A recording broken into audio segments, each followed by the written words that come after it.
اللعبة بتجنن رائعة. رح يكون في هجوم للعمالقة، بعدين رح يكون في كل أشياء حلوة، بعدين رح يجي هذا ويحكي هذا الموضوع يقتلوه، رح يكون هذا.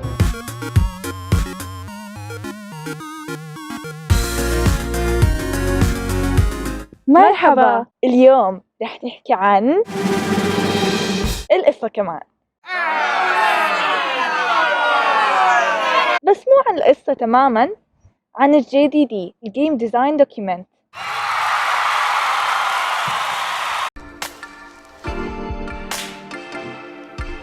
كتابة الجيم ديزاين دوكيمنت عبارة عن 3 خطوات: الورقة الوحدة، ال10 صفحات، والJDD نفسه، لأنه بيكون كتير طويل فلازم نكتب ملخص قبله. الورقة الوحدة وهي النظرة العامة للعبة اللي وقعوها مجموعة من الناس، منهم زملائكم والناشر، عشان هيك لازم تخلوها مشوقة وقصيرة ومليئة بالمعلومات. لازم ما تكون أطول من صفحة واحدة. لازم تضمنوا بهاي الورقة: 1. عنوان اللعبة. 2. أنظمة اللعبة المقصودة أو طريقة اللعب. 3. العمر المستهدف. 4. ESRB هو تصنيف أمريكي يحدد العمر المسموح له لعب اللعبة. 5. اختصار للقصة مع التركيز على طريقة اللعب. 6. الطرق المختلفة للعب. 7. نقاط فريدة للعبة وهي الأشياء اللي بتساعدكم على بيع لعبتكم من للمستثمر. 8. تكتبوا المنافسين واللي عندهم أفكار قريبة من لعبتكم شو بتفرقوا عنهم. الخطوة الثانية، ال10 صفحات، هي توضيح للمنتج النهائي بدون ما يكون فيه كتير تفاصيل. هو إشي كتير مهم لأنه بتعرضوه على الممولين، وعادي تحطوا فيه جرافيكس بس يكون لهم علاقة بلعبتكم، وما تستعملوا أنواع خطوط كتير فاخرة. خلي كل شيء بسيط وواضح. هدفكم تخلوا اللعبة جاذبة قد ما بتقدروا، ولازم تبعدوا عن شو ما انتو بدكم. لازم تعملوا اللي بده اياه السوق. تذكروا انكم عم تكتبوا لنوعين من الناس اللي هن فريقكم والممولين.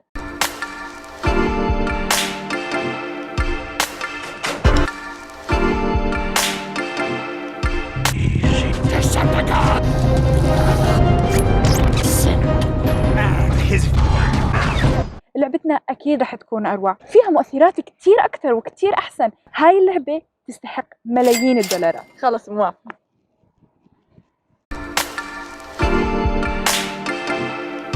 ما رح نتعب على الجرافيكس كتير، حتى البارتيكل افكتس بنشوف لنا كم توتوريال بسيط عن البيسكس ونعمل شيء. هذا ما بدنا نتعب ابدا على هاي اللعبة. لا بمزح، انتم مش لازم تكونوا هيك يعني، بس قصدي هذا الفرق بين وطريقة اللعب. يعني فهمتوا قصدي؟ لما تكونوا مع فريقكم بتكونوا واقعيين أكثر، تحكوا له الحقيقة، ما رح تحكوا له عن الأفكار الخيالية الرائعة رح تحكوها للممول. خلينا نكون واقعيين، لازم تسوقوا لأنفسكم للعبتكم بشكل كتير منيح. تمام؟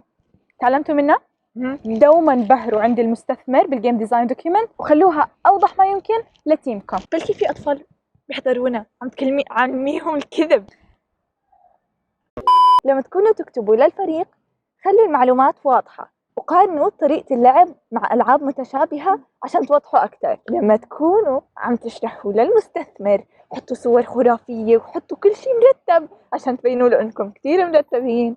حطوا الأشياء لامعة، حطوا عناوين ناجحة وفشلوا فيهم. كيف يعني؟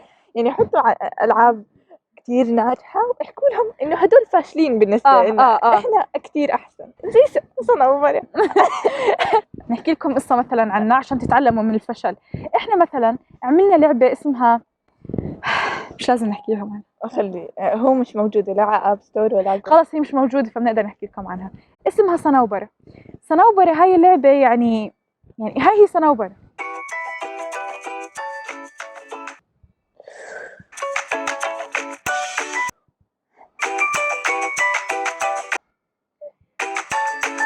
هسا مشكلة صنوبرة يا أعزائي إنه إحنا لما كنا نحكي عن صنوبرة كنا نحكي بكل فخر لعبة جوجل الأوفلاين لعبتنا أحلى منها، لعبة جوجل 2D ولعبتنا 3D. يعني الفرق واضح. شايفين هاي لعبة جوجل وهاي لعبتنا، يعني أكيد لعبتنا أحلى.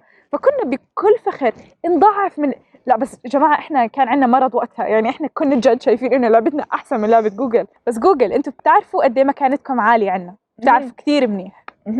يا ريت تردوا على إيميلاتنا بس. استنوا أقول لكم الشيء الأعظم من إنه كنا نحكي إنه لعبتنا 3D ولعبة جوجل 2D.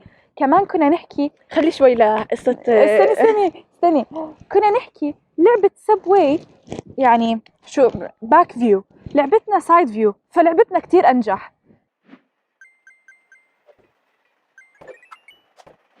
تعلموا التواضع خصوصا بالمراحل المبكرة، تعلموا منها. بتكون لعبتكم كتير رائعة زي صنوبرة، وبتفهم بلعبة زي سبوي، لعبة جوجل عادي. في قاعدة سحرية واللي هي رقم 3، رقم سحري كتير. فإنه حطوا كل الأمثلة، كل النقاط المهمة 3.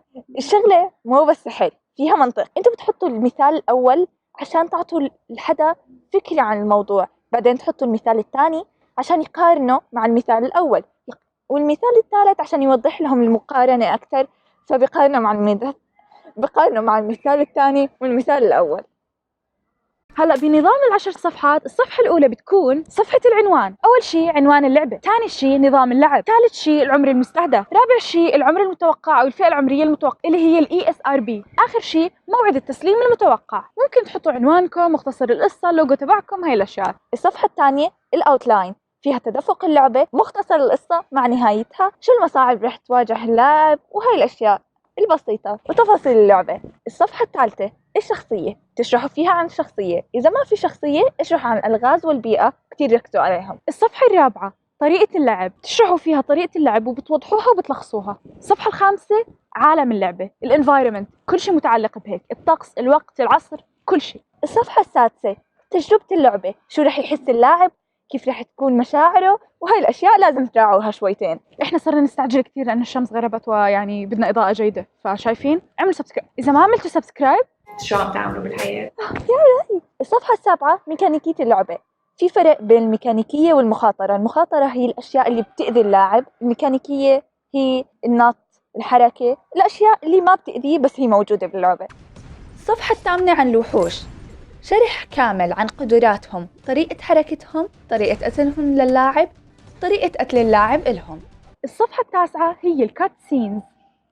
كالعادة شام تحكي كلام واضح ومفهوم، وهون بيجي دوري لأعطيكم حصة إخراج سينمائي. تان تان، تعالوا نتعلم إخراج مع جنى. كات سينز مشهد الحدث أو الحدث المستعرض حسب رأيي أنا، هو تسلسل بلعبة فيديو بيكسر طريقة اللعب. ممكن استخدام زي هاي المشاهد لإظهار محادثات بين شخصيات، مكافأة اللاعب، تقديم عنصر جديد للعبة، أو تحسين سرعة الأحداث المستقبلية أو التنبؤ فيها. هذا رائع رائع جدا، أنت عبقرية. بعرف.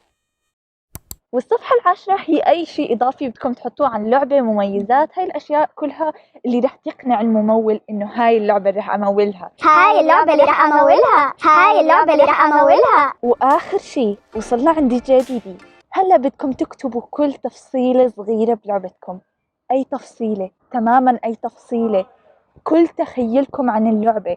يعني بدكم تكتبوا شو لون بوت الشخصية، كل شيء بدكم تكتبوه هون. يا جماعة هذا الكتاب رائع جدا، عم نكتشف فيه معلومات خيالية. شغلوا جرس التنبيهات لأنه لقدام رح نعمل تغطية لأجزاء أكبر منه. عن جد هو مفيد لكل حدا بيفكر إنه يعمل لعبة، حتى مفيد لكم إذا حابين تعملوا أي مشاريع تانية، بيساعدكم كيف تطلعوا أفكار، تفكروا بطريقة منطقية، وكتير أشياء تانية.